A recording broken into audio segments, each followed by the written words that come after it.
Welcome to Money Chat Today with your hosts Larry Steinhouse and Rick Lee. From the School of Hard Knocks, they present with years of knowledge on how to help you make more money and how to keep it. Hi, I'm Larry Steinhouse. And I'm Rick Lee. Welcome to Money Chat Today. This is a show where we help people make more money and help them keep it. That's right. And today we have a cool guest, actually. We have a guest named Marty Millner. And Marty has lived in the Yardley, Pennsylvania area for more than 30 years. He's been involved in numerous community organizations. Martin, or Marty as his friends know him, is highly respected and a successful real estate agent. He's licensed in both Pennsylvania and New Jersey. He obtained his real estate license in 1995. He's a graduate of the Realtors Institute, resulting in a GRI designation, and is also a certified internet professional, having obtained an ePro designation. Marty has earned numerous production awards during his real estate career. He has been honored multiple times with recognition of being the top producing agent in the entire Coldwell Banker Hearthside network of companies. Marty was recently recognized by Jim Gillespie, the CEO of Coldwell Banker, as the top producing Coldwell Banker agent in Pennsylvania for 2010. Marty's extensive knowledge of the area has led him to serve as the realtor for many Fortune 500 companies to assist both national and international relocations. His marketing background and knowledge of technology allows him to offer unique and creative solutions to clients wanting to buy or sell real estate.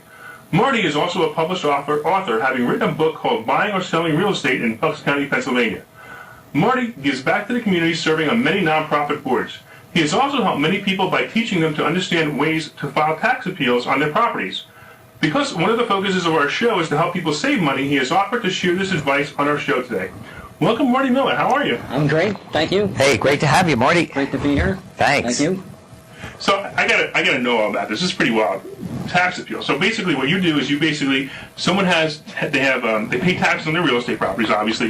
So maybe they buy, I don't know, whatever, a $200,000 property, and maybe it's, I don't know, you have a good guess, maybe $4,000 a year in taxes, right? And they pay that tax either with their mortgage or they pay that tax separately, depending on where they live or how their mortgage company lets up. So you basically help people, or actually give people explanations on how to reduce that tax burden. Is that correct? Basically, what's happened is that as property values, unfortunately, have declined over the years, pretty much everybody feels as though the taxes that they're paying on their real estate is too high. So that's sort of the first premise. Yeah, right. My real estate taxes are too high. And I've been blogging for a number of years, and in my blog, I've written a number of posts about the process of filing tax appeals. And in order to be, try and be as accurate as possible, I've talked to a lot of experts, appraisers, attorneys, and I've gathered, I think, quite a bit of knowledge, and have been able to take the mystery out of filing tax appeals. So that's basically how I got, to this point. So I think some of us are ignorant. I mean, I didn't even know you can file a tax appeal. I figured, you get your tax bill, the government says you owe this much money, you owe this much money. What? That's a common misconception. A lot of people feel as though there's a tremendous mystery and uncertainty, and in fact, in Bucks County, it's fairly easy to actually file the appeal. I should mention sort of a disclaimer at this point that I'm not a tax attorney, I'm not an accountant, right.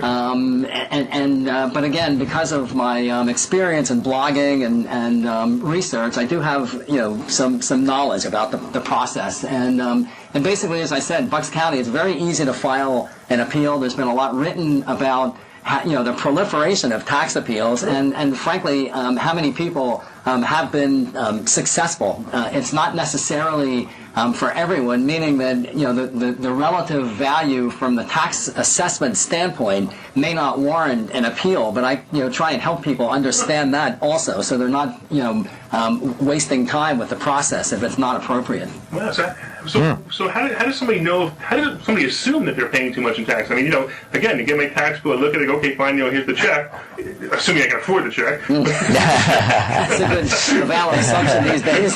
Yeah, right. So what is it? So how do I even look at it and say, am I paying too much? That's a great question, and basically the reason for the uncertainty, specifically in Bucks County, is that Bucks County hasn't done what we call a countywide reassessment for decades. So basically, and Bucks County doesn't have also what they call spot reassessment, where at every sale, your assessed value changes, right. Which is essentially would change your assessment based on market conditions. We don't have that. So there's a lot of inequities in property taxes, meaning you can have two homes of exactly the same value in the same community, basically the same township, so it's the same school district and everything else, and both of those homes pay different taxes, property taxes. So again, in theory, exactly. Well, that's exactly the point. In theory, the person who has a $400,000 house, who's paying again hypothetically 20% more in taxes than a neighbor who has a $400,000 house, based on current market conditions, is paying too much money in property taxes. So taking the mystery out of it, you basically, which I can sort of explain as we go through this process, but you basically have to understand that based on your current assessed value, which is on your tax bill, what does that assessed value translate to as fair market value? And it's that relationship between the market value that you're being taxed on and what the actual fair market value would be is what determines basically whether you would have a strong case to file your tax appeal. Wow. It's amazing. I mean, look, everybody out there should look at their tax bills. What you're telling me right now. Now, should everyone question it, or I guess they should? I guess from a hypothetical standpoint, it can't hurt to question. I think the one sort of caveat would be that my general recommendation for people is that if you're going to file an appeal, first of all, I can definitely help people. It's a service that I offer, so I don't get any financial benefit from this. It's just a general service. If somebody said I have a house in such and such neighborhood address, I can give you from a real estate perspective a very broad, rough estimate of what I feel the value would be, and also because I understand the ratio that's used, and that's a whole other sort of mysterious number, which I can tell you that the number from last year is 10.9. So if there are people out there looking at their assessment, I'm going to get to that. If somebody is looking at their assessment, if you divide your assessment by 0.109, that's the magic number, 0.109. That's the value at which from last year's number that you're being taxed on fair market value. So it's roughly 10%, meaning that if you have a $40,000 assessed house, you divide that by, it was actually 0.109, but if it was 10%, that would translate to $400,000. And that would be the number. Yeah. So if your sense is that your house is worth significantly less than that, then in theory, you would have a compelling case to at least go through the process of filing your tax appeal. And again, just to reiterate, that number from last year was 0.109. The number is actually, which I never understood until recently. This was shared with me by an appraiser, who I respect a lot. That number is actually called the STEB, S-T-E-B, which comes from State Tax Equalization Board. I always thought it was a county-generated number. It's actually a state number that's used to essentially, sort of across the board come up with a translation between assessed value and fair market value. So again, the number last year was 0.109. If you take your assessment, divide it by 0.109, that's the value that you're being taxed on, the so-called fair market value. Now that number is going to change this year, and last year the number wasn't released until July, so it may come out sooner. I have no way of knowing that, but clearly that number will determine, depending on where it moves, will determine whether some people actually have a case, whether they're being taxed on an unrealistic or a valuation that's too high.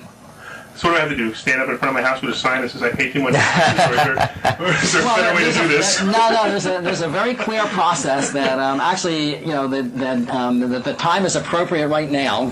So the county tax assessor's office is accepting appeals. There's a form that I always have available on my blog, which is buckscountypatoday.com. Again, it's buckscountypatoday.com. You can go to buckscounty.org. It's a little, I think it's a little difficult to find. You actually have to find the tax assessor section at buckscounty.org, and then it'll come up. There's the form that's required along with rules. There's a set of 6 or 7 paragraphs that basically 6 or 7? It's what I was saying when we first started this. It isn't really a very complicated process that to file to actually file the appeal. You have to submit that form by August 1st this year is the deadline. Once the county gets that form, which they're starting to receive, they schedule hearings up at the county in Doylestown. The county offices in Doylestown. Usually either 2 or 3 people from the assessor's office will appear at the hearing, and you basically have to present evidence that supports your claim that your taxes are too high.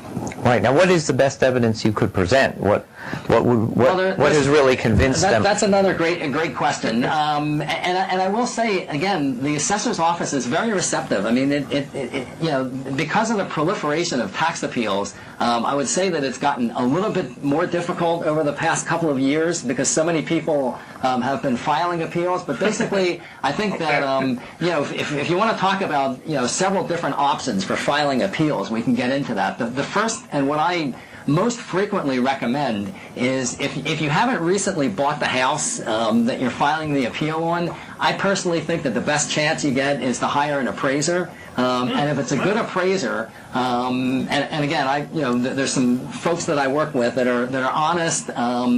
If it's a good appraiser, they'll give you at least a very rough overview, much the same as I would, and basically suggest to you whether they feel before doing the appraisal that you have a case or not. So that a good appraiser isn't necessarily just going to run out and say, "Oh, great, I have another opportunity to charge somebody $400 or whatever it is," right, and then say, "Oh well, sorry, there's no case." Now they as an appraiser, any more than I, can't 100% guarantee that you will or will not succeed. But again, a good appraiser is going to look at that number that we just talked about, right, and he's going to basically say, I've done some very preliminary, casual research, and I think that it's worth going to the next step, which is the appraisal. My experience from talking to attorneys, who we'll get to in a minute, and appraisers and other real estate professionals is that the strongest evidence in the absence of an actual settlement statement, which I'll talk about in a minute,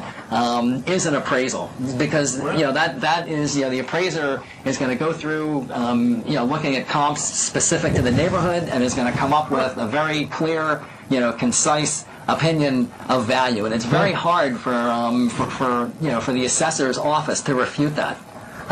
So I should also mention, I found this out today in a discussion with an appraiser, that apparently the county does not actually have an obligation to reduce your taxes unless there's as much as a 15% differential. Really? Now the experience has been in the past that they, if you're 8 or 9 or 10%, I can't really give you a specific number, sure, but it can be less than 15%, and they will adjust your your assessment. But again, the rule apparently is that unless there's more than a 15% differential between, again, that number that we talked about, the fair market value equation that they're using, and what the evidence that you bring supports, they don't have to adjust your assessment, but they normally do.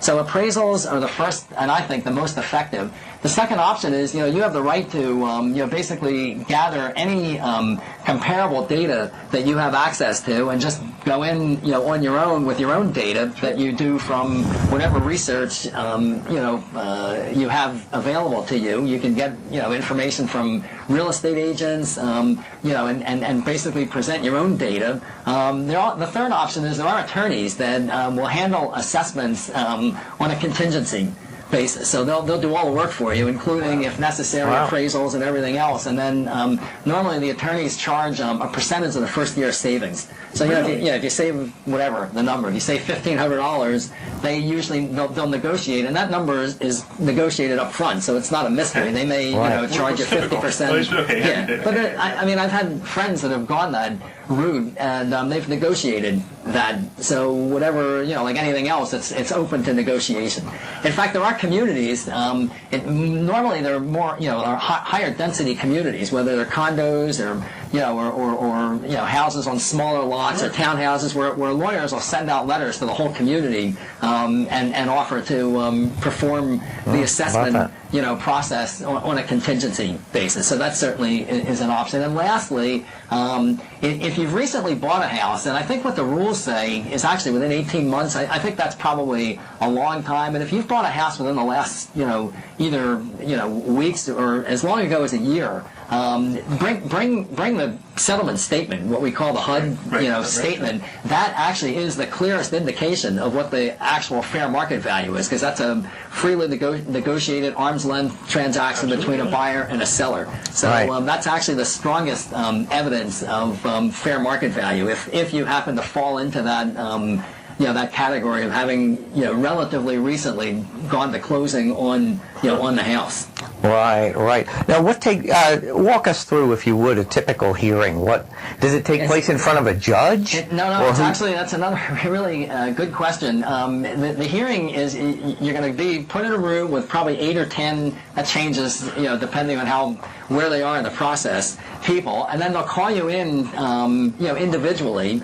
You go into basically a small, hearing room, and there's usually 3, sometimes 2 tax assessors, and they're very, respectful, and they don't ask generally, very difficult questions, and they'll ask for your basically supporting documentation. They review it and essentially say they'll get back to you with an answer. It's fairly quick. And very, fairly straightforward and simple. There's actually, I think that it's a relatively new provision where you don't have to be at the hearing if you choose not to go. Good. So that's another option. Although again, and this is not coming from the perspective of an expert or anything like that. It's just the people that I've talked to that have been to hearings before, both lawyers and appraisers, have told me that they feel that it's better to actually be at the hearing. Oh, okay. So you can actually meet, face to face and engage in a dialogue. And again, as far as the process, when you fill out the form from that's required to be submitted, you have to answer all the questions. You must answer the questions completely. Fill out the form completely, and it's very simple. It's basically about a page. And at when they schedule the hearing, you must show up because there's no rain check. So you have to be there at the scheduled date, or you lose you lose the opportunity to be there, because you don't necessarily have to be there. I got you. So and I'm curious because I'm starting to add this up in my head. Okay, you may have an attorney, you may have an appraiser, you may take a day off of work. I'm adding up about $800 to $1,000 off the top of my head, and is it really worth it? It can be, and again, it's hard to say categorically that it's appropriate for everyone. Okay. But it doesn't take any missed time from work to find that out. True. And again, and there really isn't anybody that could give a homeowner, or actually it can be a commercial property also, an absolute 100% guarantee that they will or will not be successful. But the evidence is pretty clear.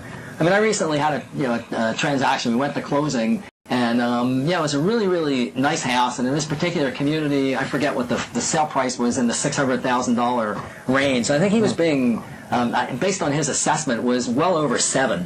And I said, he has a pretty compelling, case to get the taxes lowered. And I suggested, which I will help him with now, that essentially we just need to fill out the form and send it in, and then go to the hearing with his settlement statement, which obviously is the clearest indication of what the fair market value is. Sure. And while I can't 100% guarantee that he's going to have his taxes reduced, I would be very surprised if he didn't get some meaningful reduction. And it will be, the other point to make is that when you talk about, missing some work or $800 or $1,000, I mean, the assessment modification doesn't get changed going forward. So you will always, in successive years, be taxed based on the hopefully lower assessed value. Absolutely. So it begins to add up. Oh, yeah. That's why That's substantial. Yeah, even with attorneys, that's if for someone that wants to go in that direction, again, the contingency that you pay is only based on the first year saving. So as a property owner, you would continue to reap the benefits in successive years, and that assessment would never change unless and until the county starts to reassess properties. Whether that happens or not, I don't know. When they do it, or if you add something that would warrant having your assessment adjusted. Obviously that would impact your assessment in the future.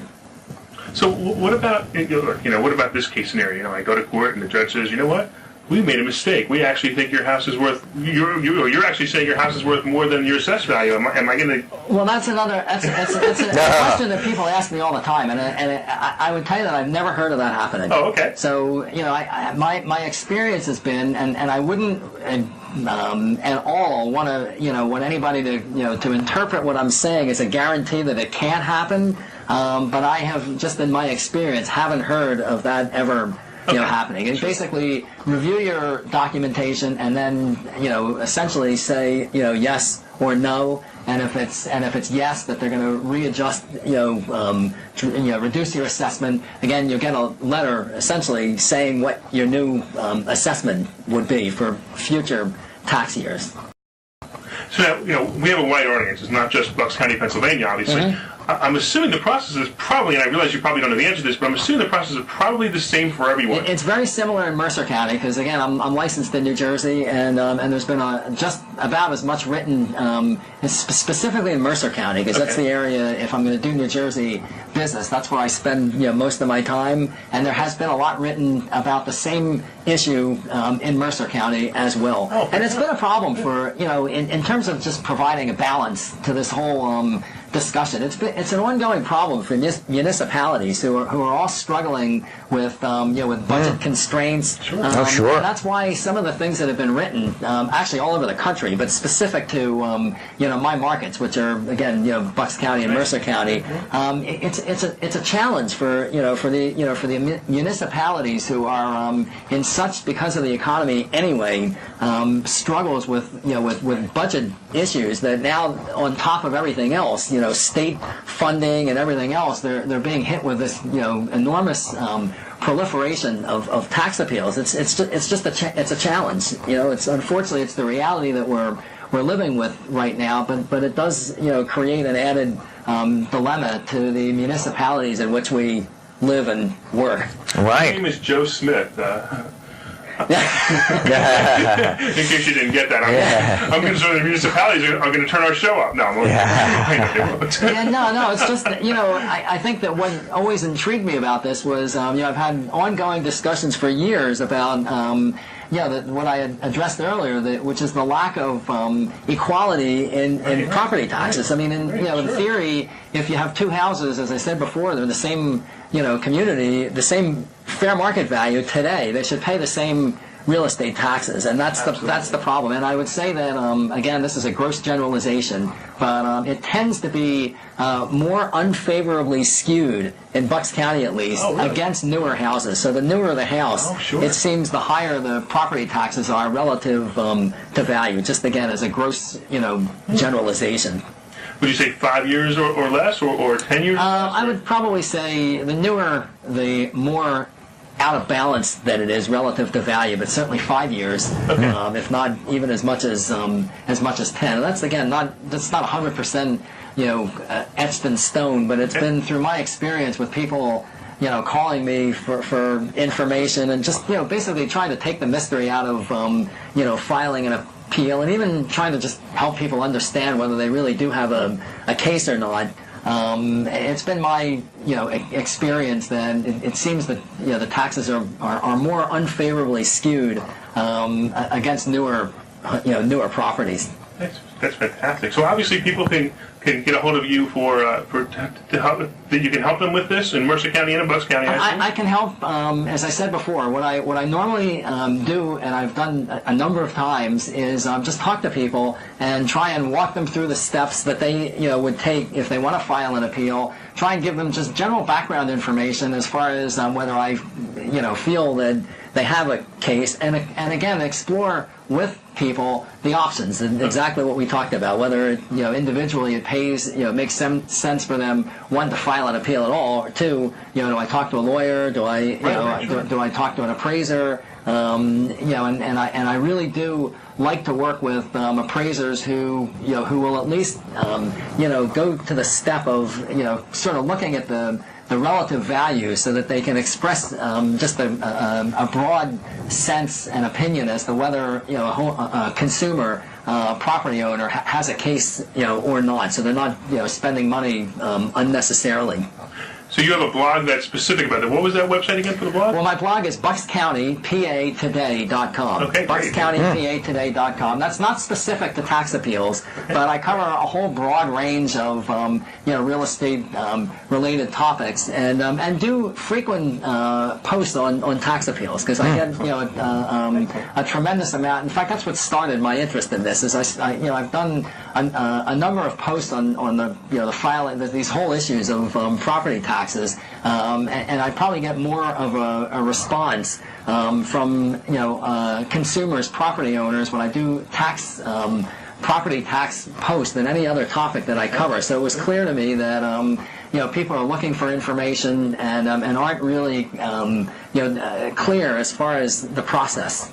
Right. And of course, people can use you as a real estate agent also. We hope that would happen also. Because then you actually get paid for it. Right, exactly. This is actually, as I said, somebody called me after one of my recent posts and was adamant that I must have some way of profiting from this, and I really don't. It's just it's a service that frankly any real estate agent should be willing to offer. And I actually enjoy writing and enjoy the blogging that I do, and I like to post community events and information. So the tax appeal is just one of the things that I cover. What first got you interested in the tax appeals? I think what got me interested was probably going back a number of years ago when the market was sort of wildly appreciating. Right. New Jersey did have more of a spot reassessment, so that there are homes in Mercer County where we used to talk about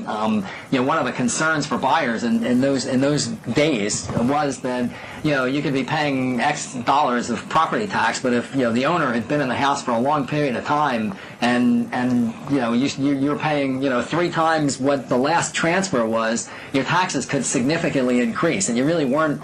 A lot of people were not aware of that, and so I got interested in sort of the again that's called like a spot reassessment, where the assessment is changed based on the closing price that's paid. Oh, boy. And people were asking me just a lot of questions that I'm just sort of naturally curious. So I started doing a lot of research, and when I as my blog evolved, as I said before, I started writing posts about tax appeals. Wow. And it was clear that there were a lot of people that had misunderstanding about the process and Right. thought, frankly, that it was that it was very complicated, and I was just really trying to take the mystery out of the whole Right. discussion. Fantastic. Great. So if you guys want to find out more about Marty, his link is right below us, of course.